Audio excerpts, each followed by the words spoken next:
Hey, this is Jared here from the Huntin Fool to introduce our Mapping Minute YouTube series, where we highlight features of our new 3D e-scouting mapping platform.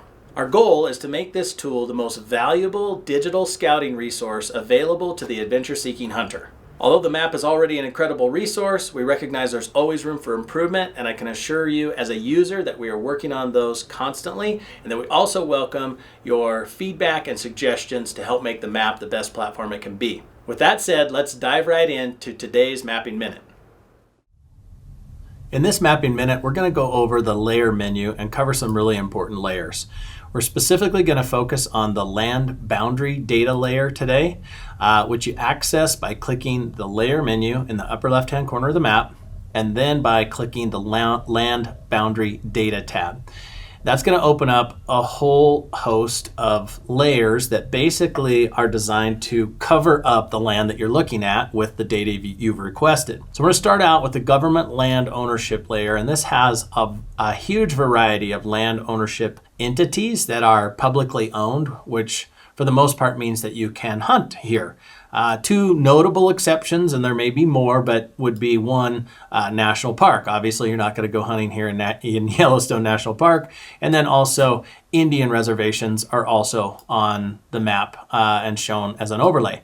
But obviously the importance of the public land or government land ownership layer cannot be overstated for a public land hunter when you're e-scouting. One of my favorite attributes on the map is the fact that all of our layers are on transparencies. So I can crank this all the way up and have really solid color that clearly demonstrates where all the public land is. Or I can also crank it down low enough that I can actually see through the layer. So I understand and know that I'm still on public land, but I can actually see the habitat below the layer so that I can actually properly e-scout. So the government land ownership tab is one that you'll frequently use as an e-scouter. Another layer that we've added to our map is the wilderness layer.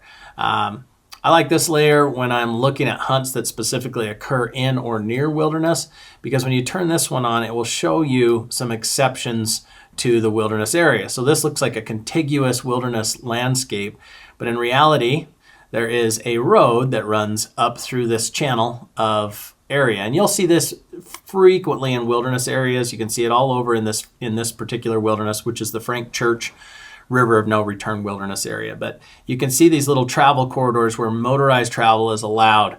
And so that makes it a nice little layer to look at when you're hunting. Say you want to plan a hunt here in the Frank Church, you can literally see the furthest places that you can get into that wilderness area with a motorized vehicle. Another important land boundary data is the wildfire layer. Can't overstate the importance of this layer enough when it comes to identifying great habitat and feed.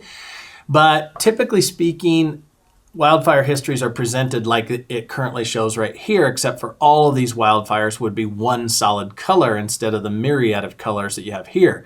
We have, through a proprietary process, identified wildfires by year and then color-coded them accordingly. Because a wildfire that occurred 20 years ago probably isn't going to be near as significant for your feed and cover that you're seeking in your e-scouting as one that maybe happened in the last 2 to 3 years. So in order to filter this one, again, much like the government land ownership layer, you can adjust the transparency, but you can also select from several options. You can select each fire year individually. So let's say I want to look at fires that are 4 years old. That leaves on only the 2016 fires.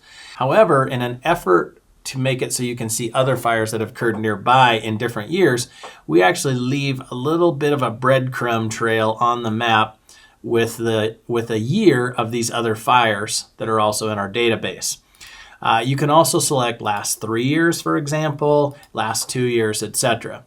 So this is a very beneficial layer when it comes to searching for areas that are going to have great feed and potentially an area to start your hunt in. Finally, the roadless area is very similar to the wilderness area, except for it does not specifically look just for wilderness. It also designated wilderness areas. It also looks at any area that doesn't show a motorized travel plan of some kind going through it. So you'll see that it's similar in that it creates these little road corridors that motorized travel can go through. It's a nice layer as well, just for trying to get a feel for how large of an area you might be e-scouting to plan your next adventure and get away from the crowds. So that's an overview of the main land boundary data layers. Super fun to be able to play around with multiple layers at once and effectively get started on step one of figuring out where you want to plan a hunt.